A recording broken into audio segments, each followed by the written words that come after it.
Appa. So this is the new Volvo XC40 Recharge, the electric version of the normal XC40 from Volvo. So let's take a look what has changed in this car. So starting from the exteriors, the grille has changed. They've closed out this section of the grille, and moving on, nothing has changed with respect to the LED lights or headlights. So all those consoles remains the same. What has changed is, instead of an 18-inch wheel which comes in the normal XC40, they have upgraded this to 19-inch, and most importantly, the ones in the front and the ones at the back are of different sizes. So this is like 235/50 R19 wheels, and the ones at the back is 255/45 R19. If you move on to the side, you can see there are no differences with respect to the whole exterior. You can see a Recharge inscription over here, which says that this is an XC40 Recharge. So this is where you have the charging port, and moving towards the back side, nothing much has changed with respect to the rear end as well. It all remains the same. Let's check out the boot right now.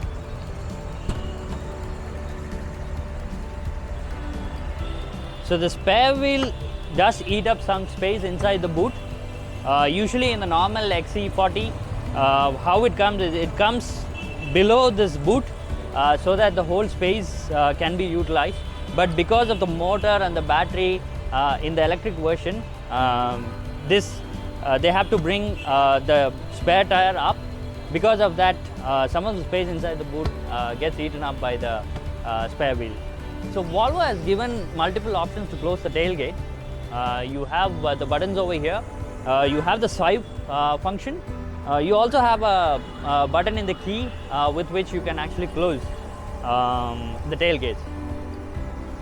We have looked at the boot.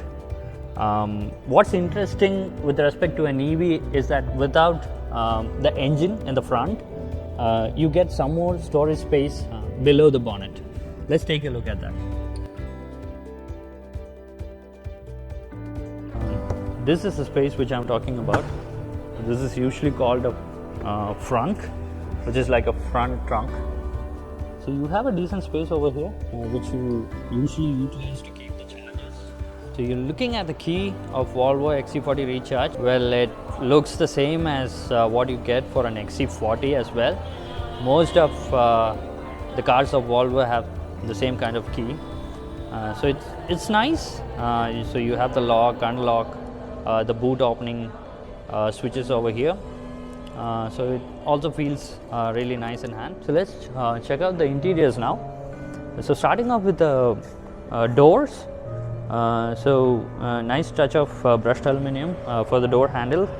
You get memory seats for driver alone, and these are electrically adjustable seats, which are 12-way adjustable. Both the front passengers get the electrically adjustable seats. So you can see soft touch materials here, which is the same. Nothing much has changed with respect to the interiors as well when you compare with the normal XC40. So huge cup holders. It easily fits 1 liter bottles inside. I've always liked the solid build of the Volvo. You can see that from the sound it makes when you actually close the door. Let me adjust the seat to my driving position. It really moves fast, which is nice. So yeah, and coming back to the interiors, I've been a fan of the Scandinavian design. So it's very minimalistic. You can see there's not much of clutter anywhere in the center console. Everything is neatly laid out, and nice use of materials. So you have soft touch here in the doors as well. Coming to the steering, you can adjust the rear and brake manually. Try that. Yep. The steering feels nice. You have the controls for the cruise control, which is adaptive. So that means you can adjust the distance between your vehicles at the front, and then the car will move accordingly. When the cars in the front slows down, the car will also adjust to that and slows down accordingly, and picks up the pace once the car at the front moves ahead.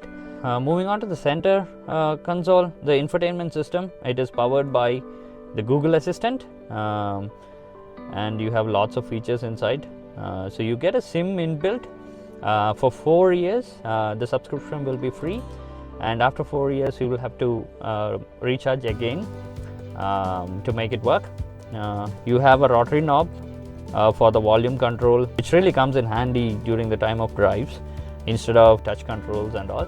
I've always been a fan of the knobs. The center console, you can see that you have two USB-C charging ports here. This is the wireless charging port. You have a small placeholder where you can keep very small things, not much of space inside. The bottle holders. This is the gear knob. You have the reverse, neutral, drive and the parking. Let's see what's there inside the armrest. The space is decent. I wouldn't say that it's huge, but it's decent. You can remove this tray. So these are the practicality bits which Volvo adds always. This is kind of a trash can where you can put some plastics or whatever you use, and then basically take it out, throw it away and then put it back in. Nice thought by Volvo. And the only disadvantage that I see is these are not adjustable. These are fixed, so you cannot move in order to adjust with your driving position. So you get a Harman Kardon music system, which is 660 watts with 16 speakers. So for a small car like this, I think it sounds great. It's more than enough for most of the people. The glove box, it's not huge. There is just enough space for you to keep any important documents related to the car. So they've given some Alcantara touch in the seats. The center section of the seats are having that. The seats really feels good. The bolsters really holds you tight. So it's a very nice place to be. So we have vanity mirrors for driver and the co-passenger, along with the light. To open the panoramic sunroof, now they have given a swipe function. Let's see how it works.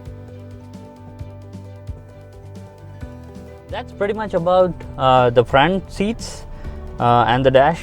So now let's get into the back seat and see how comfortable they are. With the driver's seat adjusted to my driving position, there was enough knee room.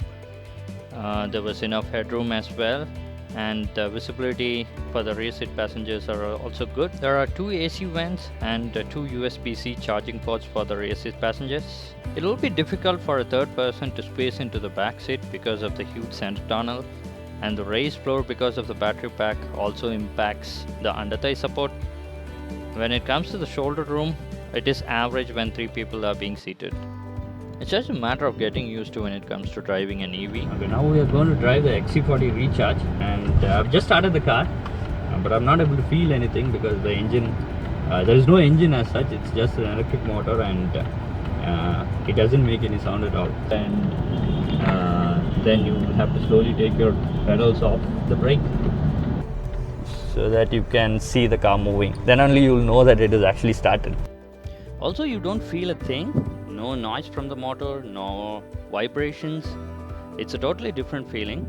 The ground clearance of the car is also reduced by 40 mm. The normal XC40 has 210 mm of ground clearance. They have reduced it to 170 mm in this one, and that has led to some suspension tuning as well. The ride is also comfortable in the 19-inch wheels. The normal XC40 has 18-inch wheels. It has an all-wheel drive system. There is a whole lot of power at your disposal. We are looking at 408 horsepower and 60 Newton meters of peak torque. That's some crazy power in a car of this size. No wonder how it is able to do a 0 to 100 in 4.3 seconds. At the moment you put your foot down, the car just flies. The car also gets a 360-degree camera with sensors. This was not there in the normal XC40. The resolution is really great, and you get to choose the visuals from any camera. This really comes in handy when in the middle of the traffic. Adding to the safety features is the blind spot monitoring system. It blinks in the rear view mirrors when any vehicle passes by your side. So the best thing about the EVs is that you just have to service it after 30,000 kilometers because it doesn't have an engine, or you don't have to do the oil service and all. Usually with the normal version of the XC40, what Volvo recommends is a service after every 10,000 kilometers. The WLTP range is around 419 kilometers on a single charge.